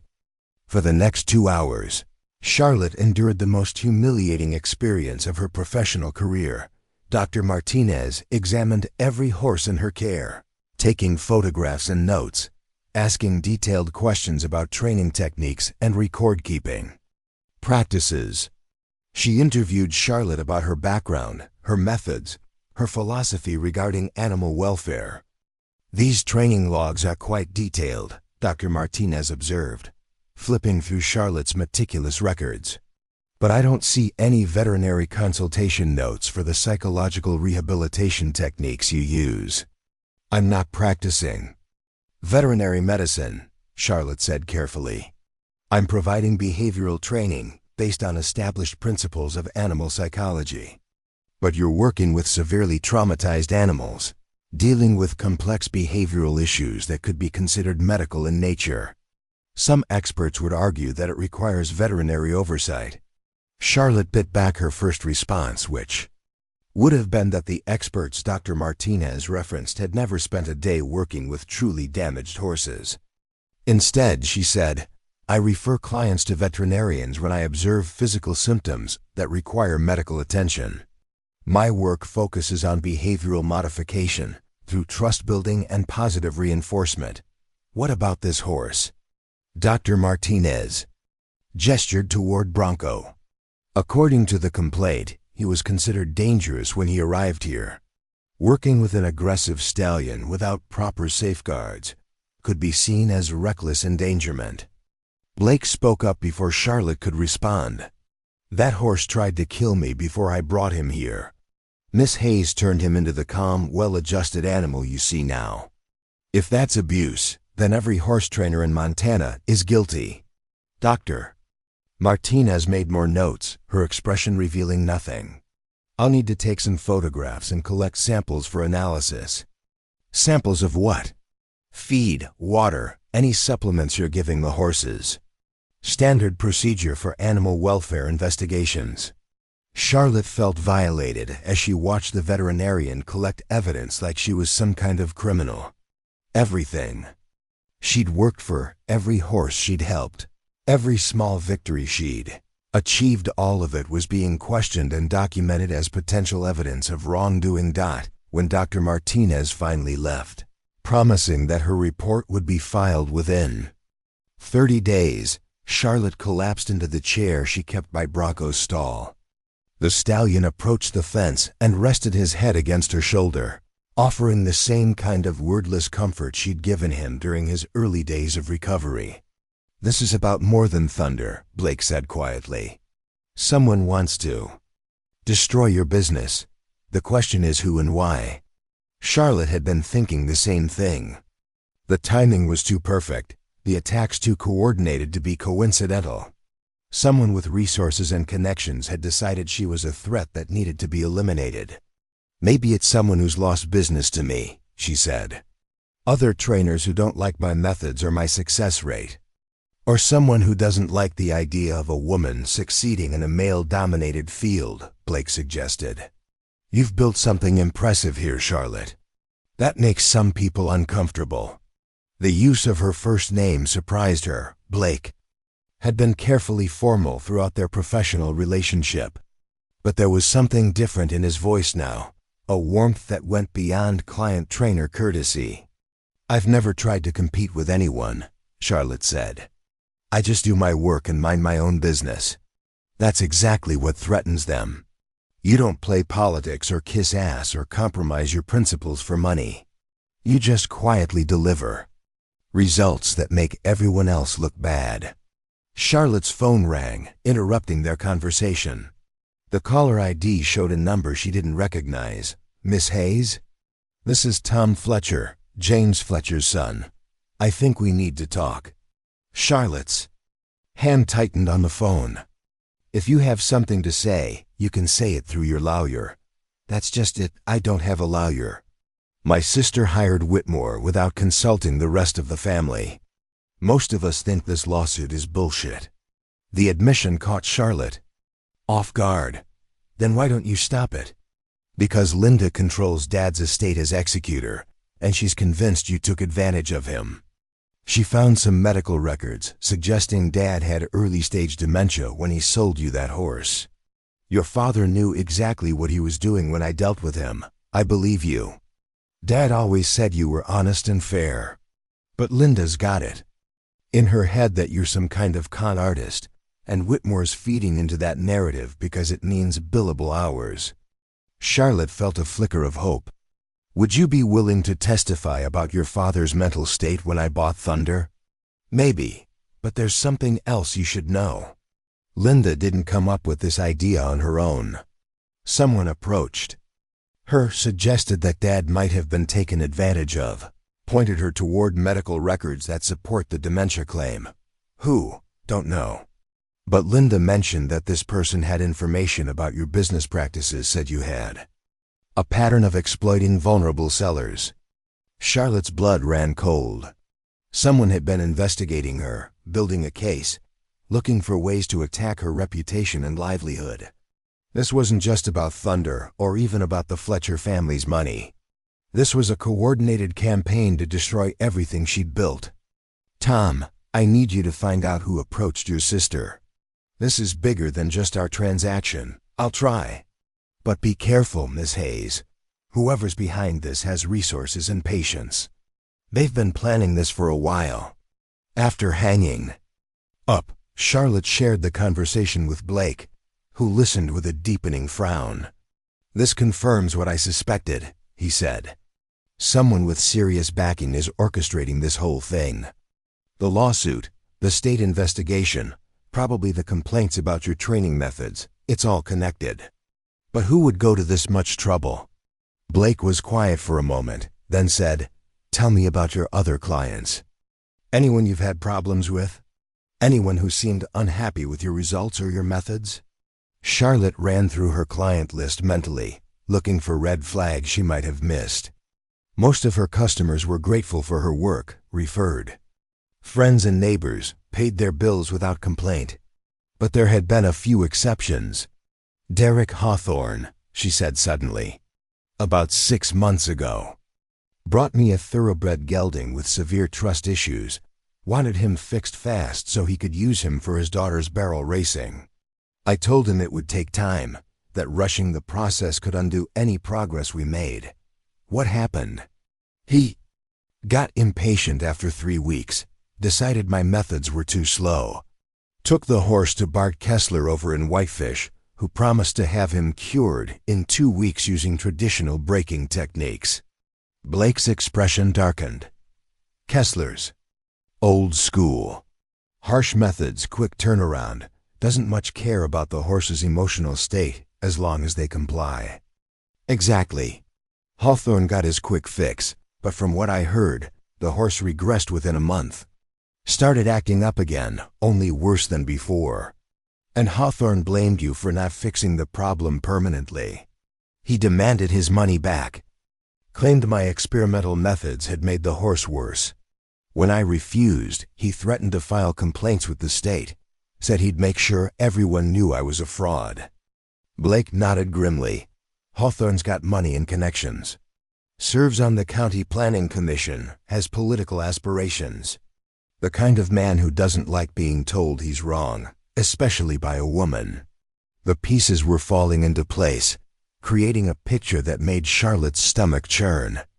Hawthorne had the motivation, the resources, and the vindictive personality to orchestrate this kind of campaign. He could have approached Linda Fletcher, suggesting that her father had been taken advantage of. He could have filed the anonymous complaint with the state veterinarian. He might even have fed information to other disgruntled clients, building a coalition of people willing to attack Charlotte's reputation. We need proof, Charlotte said. Suspicion isn't enough to stop what's happening. Leave that to me, Blake said. I've got my own sources, people who owe me favors. If Hawthorne's behind this, I'll find evidence. Charlotte looked at him sharply. Why are you doing this? Why are you getting involved in my problems? Blake was quiet for a long moment, watching Bronco graze peacefully in the afternoon sun. When he spoke, his voice was softer than she'd ever heard it. Because what you've done for Bronco is nothing short of miraculous. Because you took a horse that everyone else had given up on and gave him back his dignity. Because you're the most gifted trainer I've ever seen, and letting someone destroy you would be a crime. He paused, then added, and because I've come to care about what happens to you. More than I probably should, given our professional relationship. The admission hung in the air between them, charged with implications that Charlotte wasn't ready to examine. Her life was complicated enough without adding romantic entanglements to the mix, but as she looked at Blake Morrison really looked at him for the first time without the barriers of professional distance, she saw something that made her breath catch. Strength, yes, but tempered with gentleness. Confidence without arrogance. And in his storm-gray eyes, something that looked dangerously like genuine caring. I don't need rescuing, she said quietly. I know you don't. But that doesn't mean you have to fight this battle alone. The words echoed in Charlotte's mind as the afternoon wore on, as Blake made phone calls to contacts throughout the valley, as she tried to maintain her normal routine with horses that seemed to sense her distress. For the first time in her adult life, someone was offering to stand beside her against the storm, not because she was weak or helpless, but because she was worth defending. The question was whether she was brave enough to let him. The breakthrough in their investigation came from an unexpected source. Sarah Chun, the lawyer Blake had recommended. Charlotte had finally swallowed her pride and accepted Blake's offer to pay for legal representation, recognizing that her independence was a luxury she couldn't afford in the face of a coordinated attack on her livelihood. Sarah was everything. Blake had promised sharp, thorough, and absolutely ruthless when defending her clients. Within 48 hours of taking the case, she'd uncovered information that painted a very different picture of the Fletcher family lawsuit. Derek Hawthorne paid for Linda Fletcher's initial legal consultation, Sarah announced during their meeting in her downtown Kalispell office. He also provided her with copies of medical records that supposedly prove her father's incompetence records that I suspect were selectively edited to support their narrative. Charlotte felt vindicated, but not surprised. Can you prove the records were tampered with? I'm working on it. But more importantly, I found connections between Hawthorne and 2 other people who filed complaints against you with the state veterinarian. Turns out Hawthorne has been very busy building his case. Blake leaned forward in his chair. What kind of connections? Financial ones. Hawthorne paid Marcus Whitmore's retainer for the Fletcher lawsuit, and he's also been covering legal fees for the complainants in the state investigation. This isn't just personal vindictiveness. It's a coordinated campaign to destroy Charlotte's business. The revelation was both satisfying and terrifying. Satisfying because it confirmed their suspicions and provided potential ammunition for their defense. Terrifying because it revealed the depth of Hawthorne's commitment to destroying her. This wasn't just anger over a horse training bill. This was personal. Why me? Charlotte asked. I understand being angry about his horse, but this goes way beyond normal retaliation. Sarah consulted her notes. From what I've learned about Hawthorne, he's a man who doesn't tolerate being told he's wrong, especially by women. When you refused to use his preferred training methods and then wouldn't refund his money, you didn't just disappoint him, you challenged his authority and expertise. So he decided to destroy my life over a bruised ego? Men like Hawthorne don't see it that way. In his mind, you're probably a threat to the natural order, a woman who thinks she knows better than established authorities. Discrediting you isn't just personal revenge. It's protecting the system he believes in. Blake's hands clenched into fists. That son of a bitch. Sarah continued. The good news is that his financial involvement in multiple complaints against you could be seen as harassment and abuse of the legal system. If we can prove coordination, we might be able to get some of these complaints dismissed and potentially file countersuits for defamation and malicious prosecution. What do you need from us? Charlotte asked. Evidence. Documentation of every interaction you've had with Hawthorne and his associates. Witnesses who can testify to your character and professional competence. And most importantly, we need to find proof that those medical records were altered.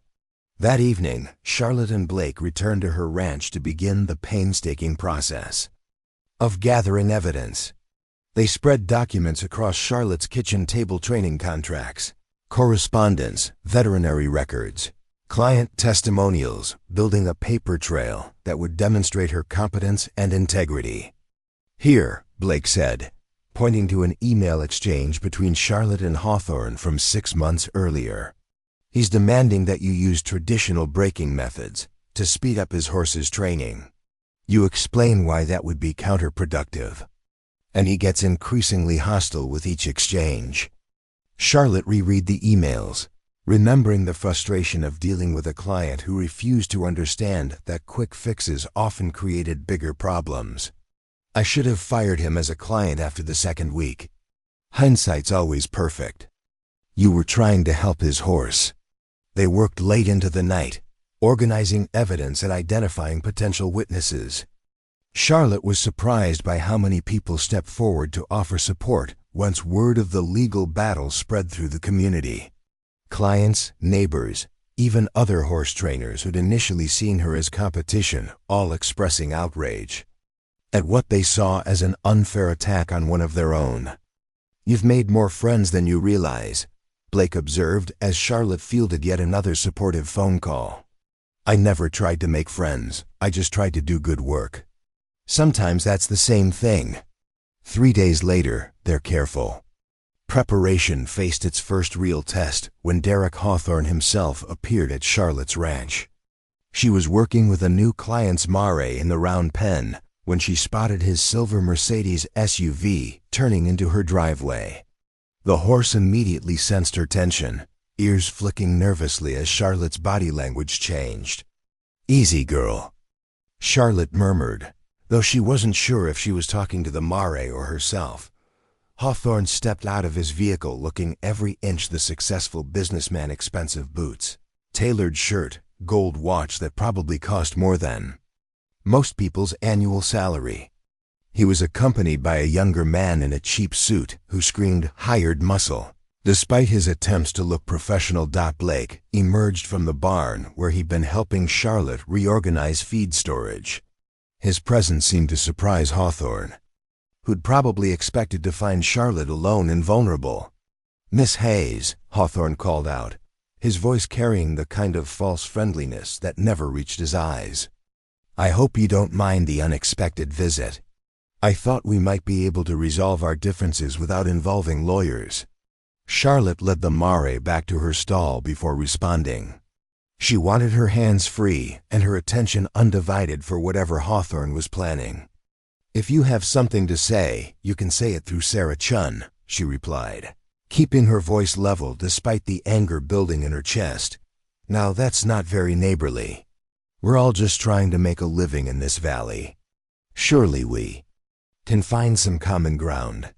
Blake positioned himself slightly in front of Charlotte, not obviously protective but clearly ready to intervene if necessary.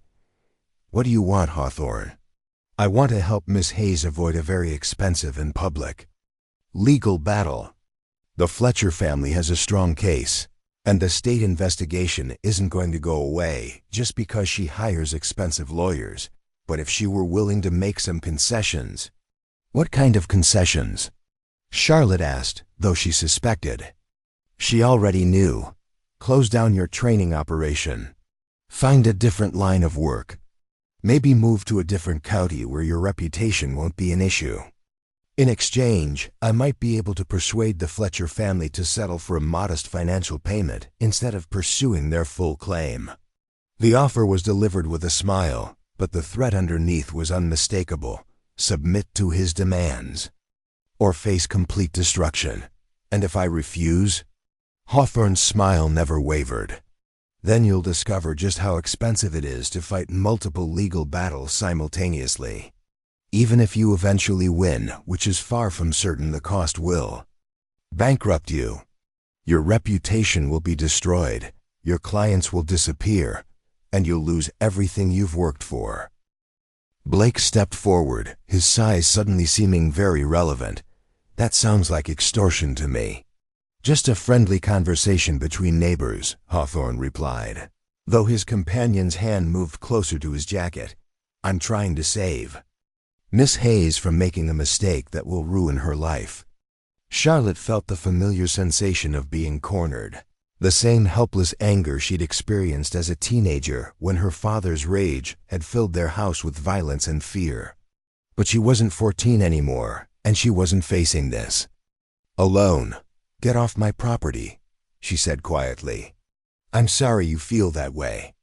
I was hoping we could resolve this amicably."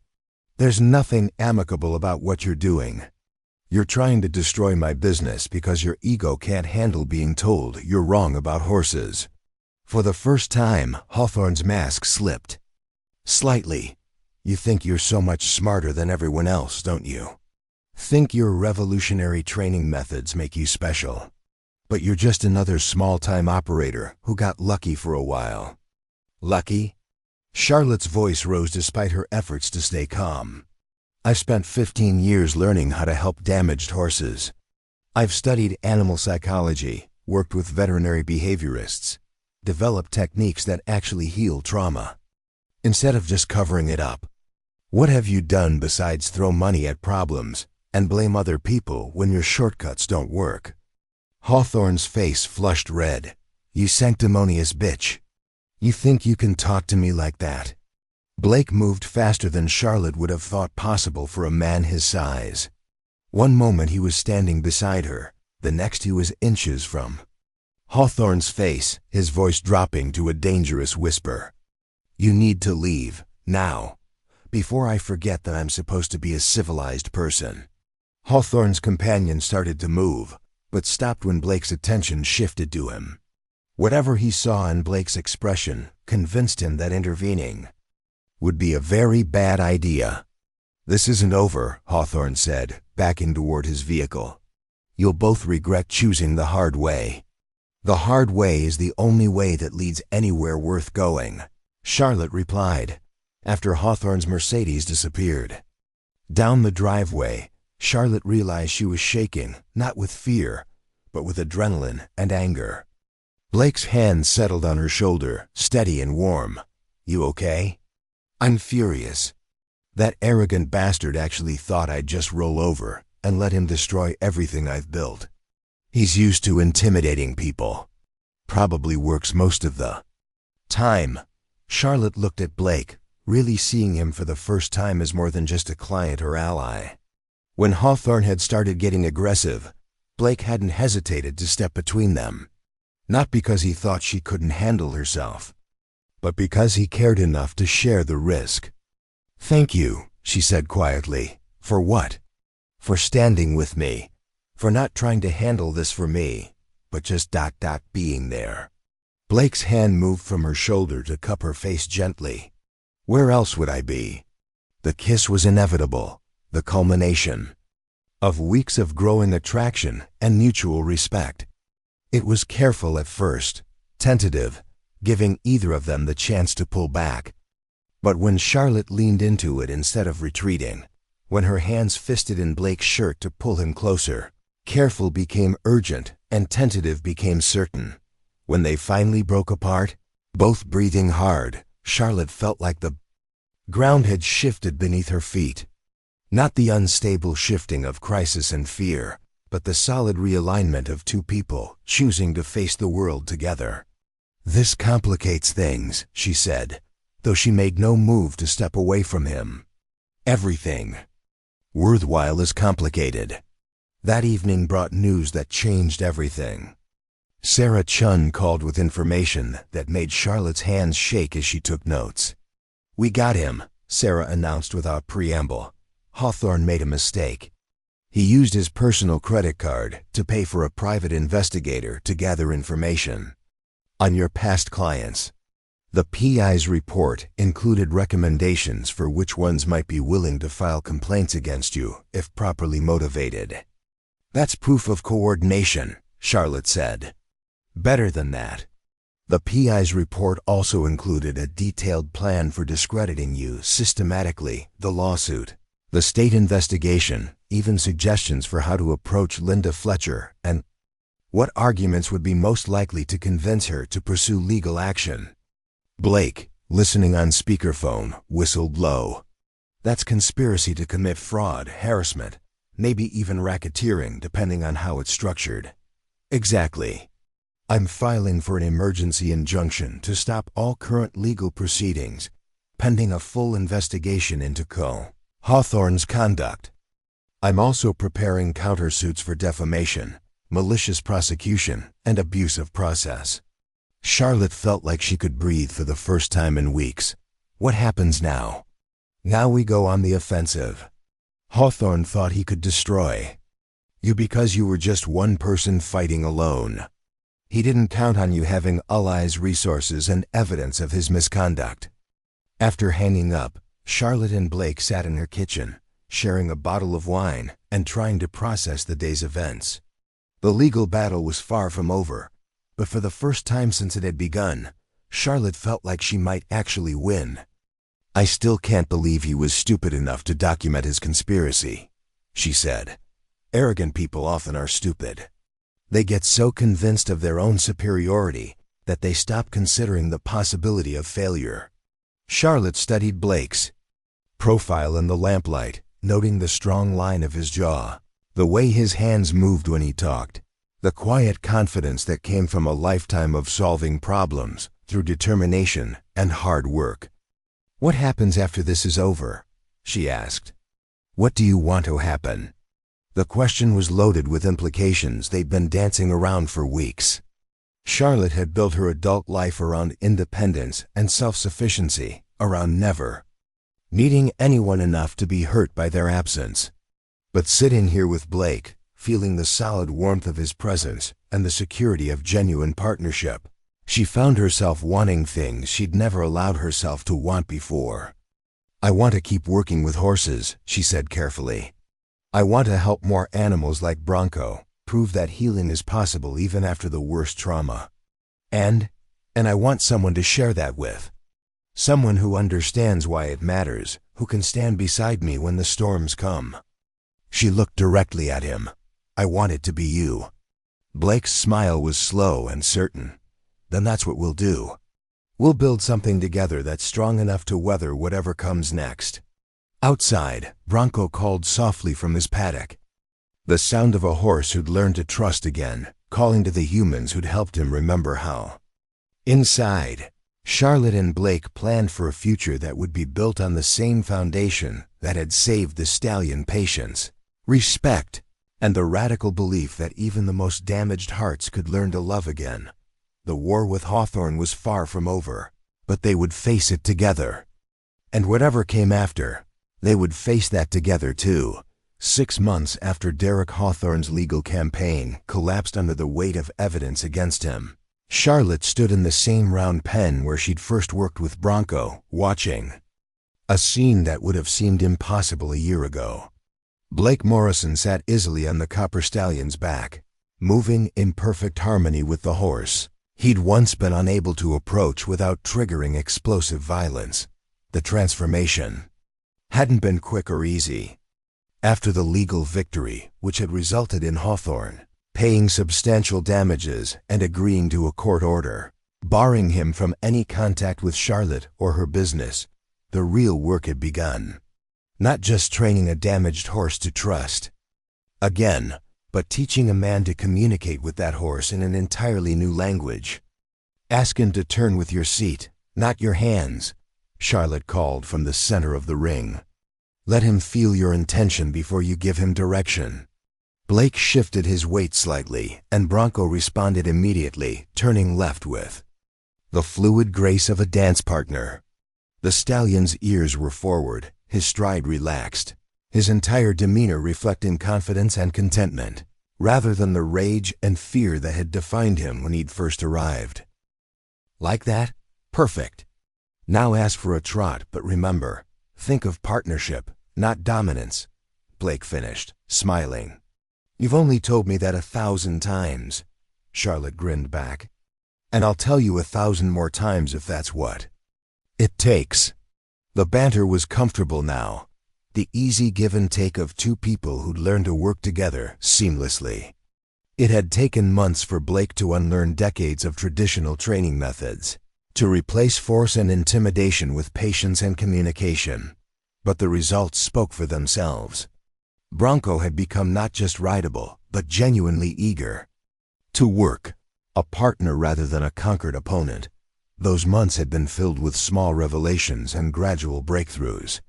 Blake's first successful ride on Bronco had lasted only 5 minutes, but it represented weeks of groundwork learning to approach the stallion without triggering defensive reactions, building trust through consistent behavior, proving that big men with deep voices could be gentle protectors rather than brutal dominators. "I want to try something," Blake said, gathering the reins. "Remember that cutting exercise we discussed?" Charlotte nodded, moving to release a young steer into the arena. This would be the ultimate test whether Bronco could use his natural athletic ability and intelligence in the high-pressure environment of working cattle, the job he'd originally been bred for. What followed was pure poetry. Bronco seemed to come alive as the steer moved across the arena, his body dropping into the characteristic low stance of a cutting horse, his attention focused with laser intensity on his quarry. When the steer tried to break left, Bronco was there, blocking its path with quick, precise movements. When it tried to go right, the stallion anticipated and countered, staying between the steer and the fence with the fluid grace of a born athlete. Blake sat deep in the saddle, moving with his horse rather than trying to direct every step, trusting Bronco's instincts and natural ability. The partnership between horse and rider was seamless, beautiful to watch, and absolutely perfect for the work they were doing. Charlotte felt tears prick her eyes as she watched the stallion demonstrate not just his physical abilities, but his emotional transformation. This was a horse who'd learned to trust again, to use his intelligence and athleticism for partnership rather than warfare. The scared, angry animal who'd arrived at her ranch had evolved into something magnificent, not through breaking his spirit, but by giving him reasons to be brave. Son of a bitch, Charlotte breathed, watching the stallion demonstrate why his bloodline was worth $250,000. He's incredible. When Blake finally called for a stop, Bronco stood calmly, barely breathing hard despite the intensity of the work. The stallion turned his head to look back at his rider, ears pricked forward, clearly asking if there was more work to be done. "Good boy," Blake murmured, leaning forward to stroke the stallion's neck. "Very good boy." Charlotte opened the gate to let them out, shaking her head in amazement. "I've seen a lot of cutting horses in my time, but that was something special." "He loves it," Blake said, dismounting and running his hands over Bronco's legs to check for heat or swelling. "You can feel how much he enjoys using his body and mind for what he was bred to do. That's what good training should accomplish, not breaking a horse's spirit, but giving them the confidence to use their natural gifts." The words carried weight beyond their immediate context. Over the past months, Charlotte and Blake had discovered that the principles that guided horse training applied equally well to human relationships: patience instead of pressure, trust instead of dominance, partnership instead of conquest. Their own relationship had developed with the same careful attention to foundation building that Charlotte applied to her training programs. They'd started slowly, learning each other's rhythms and boundaries, building trust through consistent actions rather than grand gestures. Blake had moved some of his clothes into Charlotte's house gradually, naturally, without formal discussions or dramatic declarations. Charlotte had begun spending time at the Double M Ranch, learning about cattle operations and discovering a passion for the larger scale challenges of ranch management. The integration of their lives had been surprisingly smooth, like two streams finding their way to the same river. Blake brought organization and business acumen to Charlotte's operation, helping her streamline record-keeping and develop more efficient training protocols. Charlotte brought her psychological insights to Blake's cattle work, helping him understand how stress and fear affected livestock productivity and developing more humane handling methods. "I have something to show you," Blake said as they walked. Bronco back to his stall. "Been working on it for a few weeks." He led her to the south pasture, where Charlotte noticed new construction that hadn't been there the previous week. A long, low building with large windows and multiple paddocks attached, clearly designed for horses rather than cattle. "What is this?" "A training facility. Thought you might be ready to expand your operation beyond what you can handle on your own property." Charlotte walked closer, taking in the details. The building was beautifully designed, with spacious stalls, cross ties for grooming, a wash rack, and an indoor arena large enough for serious training work. The paddocks were fenced with smooth board rather than barbed wire, safe for even the most fractious horses. Every detail reflected understanding of what damaged horses needed: high ceilings to avoid feeling trapped, multiple exit routes to prevent panic, natural lighting to reduce stress. "Blake, this must have cost a fortune." "Good investments usually do. This valley needs more trainers like you. People who understand that fixing a horse's problems requires addressing their trauma, not just forcing compliance. You could take on more clients, work with more challenging cases, maybe even start teaching other trainers your methods." The facility represented more than just expansion. It was a statement of faith in Charlotte's vision, a commitment to building something that could outlast both of them. Blake had designed it not just as a business venture, but as a legacy, a place where the principles they'd learned together could be taught to future generations of horsemen. But Charlotte felt a familiar flutter of anxiety at the thought of expanding beyond her carefully controlled operation. Her small ranch had been rebuilt from the ground up according to her specifications, every detail designed to create an environment where damaged horses could heal. Could she maintain that same level of care and attention with a larger operation? Don't know, she said honestly. Working with more horses means dealing with more owners, more politics, more opportunities for things to go wrong. What if I can't give each horse the individual attention they need? What if success changes the fundamental nature of what we do here? Blake understood her concerns. They discussed them often during late-night conversations about the future. Charlotte's methods worked precisely because she treated each horse as an individual, because she had the time and space to observe subtle changes in behavior and adjust her approach accordingly. Scaling up that kind of personalized care would be challenging. It also means helping more animals, Blake said gently. How many horses like Bronco are out there right now, stuck with owners who don't understand them, being labeled as dangerous or worthless because nobody's willing to invest? The time to help them heal? The question hit home. Charlotte thought about all the horses she'd had to turn away over the years, the animals she couldn't help because her facility was full, or because their problems were too complex for her limited resources. Every no she'd been forced to give represented a horse that might never get the chance to heal, an owner who might give up or resort to harsher methods.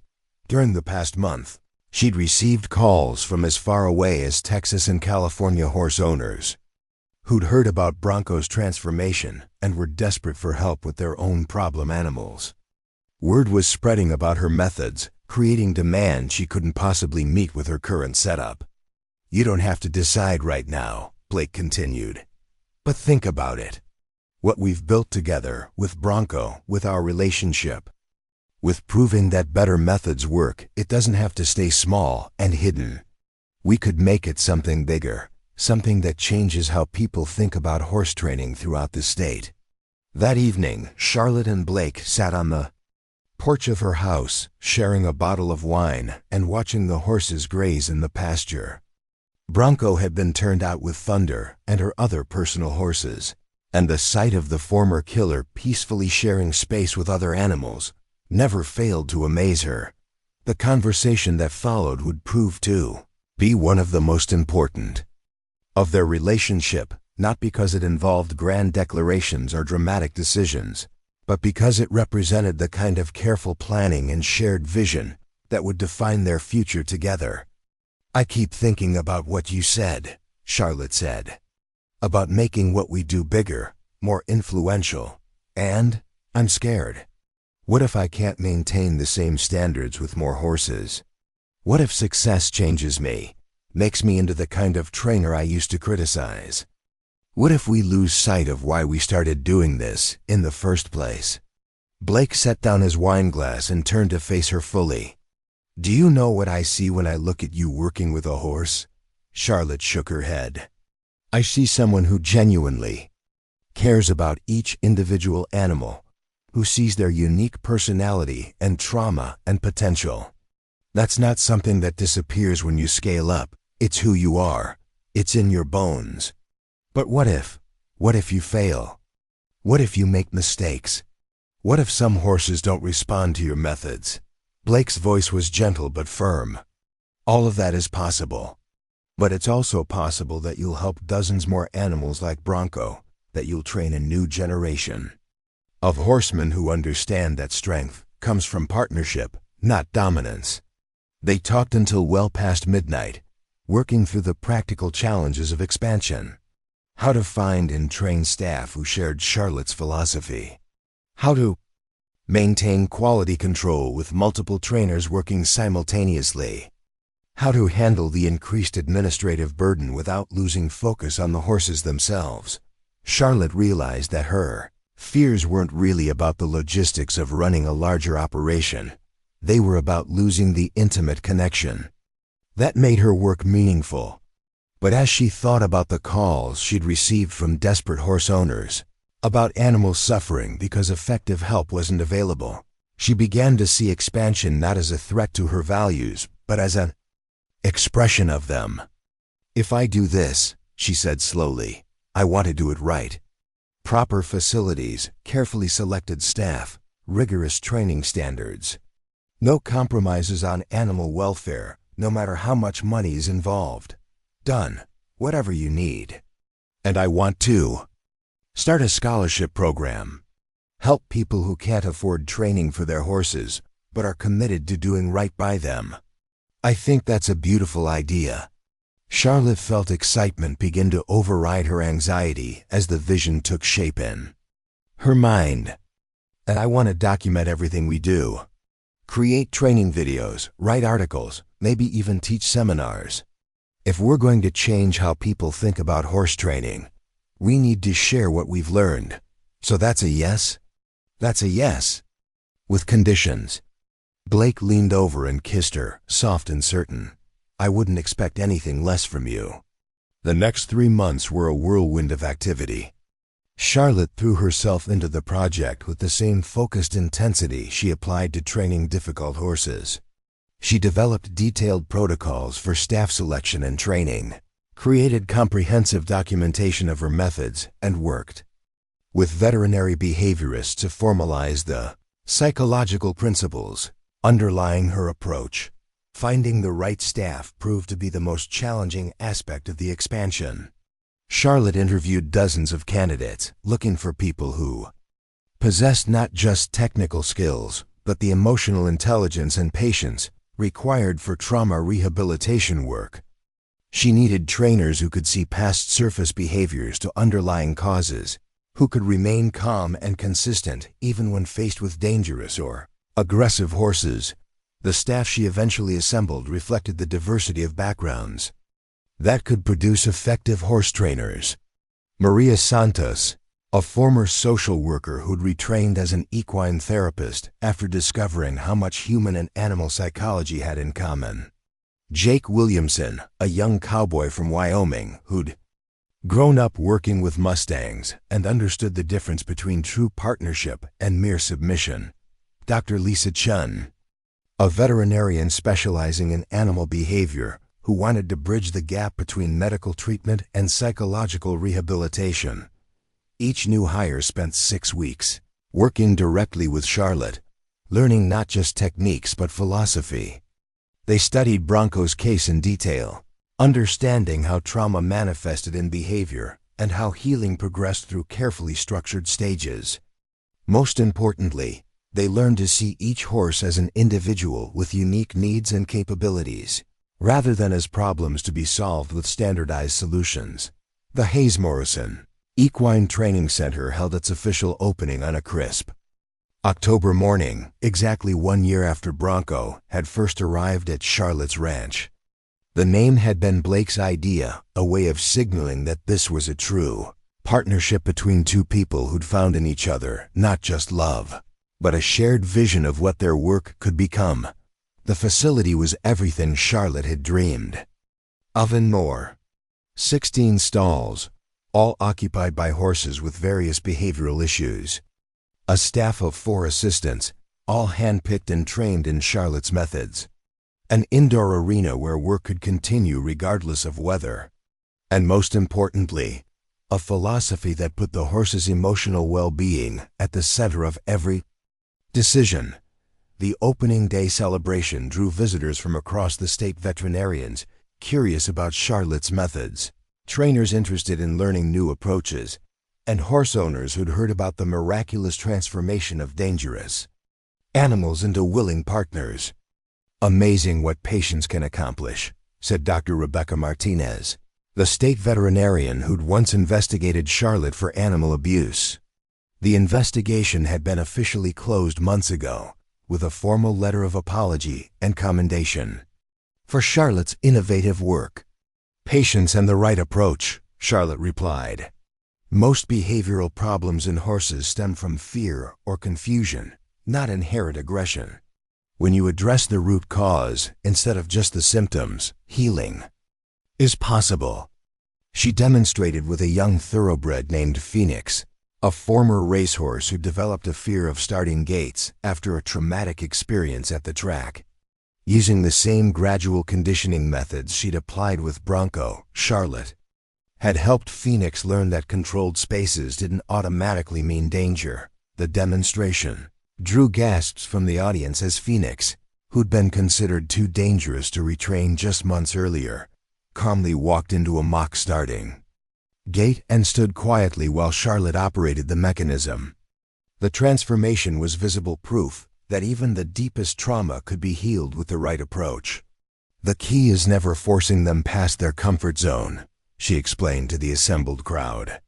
We expand that zone gradually, letting them choose to be brave rather than demanding courage they're not ready to give. Blake watched from the side of the arena, pride evident on his face. Over the past year, he'd become not just Charlotte's partner in business and life, but one of her most dedicated students. His own training methods had evolved dramatically, incorporating the lessons he'd learned from working with Bronco. The changes in Blake had been as remarkable as those in the stallion he'd once been unable to handle. The man who'd arrived at Charlotte's ranch, expecting quick fixes and traditional solutions, had evolved into someone who understood that the best partnerships were built on mutual respect and communication. He'd learned to read subtle cues in horse behavior, to respond to anxiety with reassurance rather than force, to see apparent defiance as communication rather than rebellion. Questions? Charlotte asked as the demonstration concluded. A young woman in the back raised her hand. What about horses that have been abused so severely that they don't trust humans at all? How do you even begin with cases like that? Charlotte thought about Bronco's first days at her ranch, the way he'd stood pressed against the back wall of his stall, every muscle coiled for violence. You start by being worthy of their trust, even when they can't recognize it yet. You show up consistently. You respect their boundaries, and you prove through your actions that not all humans are threats. How long does that take? As long as it takes. There's no timeline for healing trauma. But I can tell you that every horse I've worked with has retained some capacity for trust, no matter how badly they've been hurt. Sometimes it's buried deep, but it's always there. The questions continued for another hour, covering everything from specific techniques to philosophical approaches. Charlotte found herself energized by the enthusiasm of the audience, by their genuine interest in better ways of working with horses. This was what she'd hoped to achieve, not just helping individual animals, but changing how people thought about the relationship between humans and horses. An older rancher in the front row stood up. Miss Hayes, I've been training horses for 40 years, and I'll admit I was skeptical about your methods. But what I've seen today, well, it's got me thinking maybe there's room for an old dog to learn new tricks. The comment drew laughter from the crowd, but Charlotte could see the sincerity behind it. This was how change happened, not through dramatic confrontations or revolutionary overthrows, but through patient demonstration that better ways were possible. After the crowd dispersed, Charlotte and Blake found themselves alone in the arena with Bronco. The stallion had become something of a mascot for the facility, proof that even the most damaged animals could be restored to full partnership with humans. Remember when you said you wanted to brand me as yours? Charlotte asked, running her hand along Bronco's neck. Blake smiled. I remember. Cocky thing to say to a woman I just met. I thought it was presumptuous and arrogant. It was presumptuous and arrogant. Charlotte turned to face him, her expression serious. But you were right about one thing. Some partnerships are worth claiming, worth fighting for, worth building something permanent around. Blake's hand covered hers where it rested on Bronco's neck. Is that what we're doing? Building something permanent? That's exactly what we're doing. Not just with our business, but with us, with the life we're creating together. The stallion snorted softly and moved away to investigate a hay net, leaving them alone in the golden light of late afternoon. Around them, the sounds of the training center continued, horses being fed, staff finishing their daily routines. The comfortable bustle of a place where important work was being done. I love you, Blake said quietly. I love your stubborn independence, your refusal to compromise your principles, your ability to see potential in broken things. I love that. You made me become a better man and a better horseman. I love you too, Charlotte replied. I love that you stood with me when everything was falling apart, That you trusted my methods even when they went against everything you'd been taught. That you saw me as a partner instead of just another problem to solve. They kissed in the arena where they'd spent countless hours working together, surrounded by the evidence of what they'd built through patience, respect, and the radical belief that healing was always possible. Outside, Bronco grazed peacefully in the pasture, no longer the rage-filled animal who'd tried to kill anyone who came near him, but a confident, capable horse who knew his worth and trusted his humans to protect it. As the sun set over the Montana mountains, painting the sky in shades of gold and crimson, Charlotte reflected on the journey that had brought them to this moment. A year ago, she'd been a solitary woman working alone with damaged horses, building walls around her heart to protect herself from the kind of pain that came from trusting the wrong people. Blake had been a successful rancher struggling with a dangerous stallion he couldn't understand, using methods that created compliance without connection. Now they were partners in every sense of the word, building something that would outlast both of them. The Hayes Morrison Equine Training Center would go on to train hundreds of horses over the following years, developing new techniques for trauma, recovery, and teaching a generation of horsemen to see their animals as partners rather than possessions. Charlotte's methods would be studied in veterinary schools and adopted by trainers across the country, but none of that future success mattered as much as the simple truth that two damaged people had found each other, had chosen to heal together, and had built something beautiful from the fragments of their individual pain.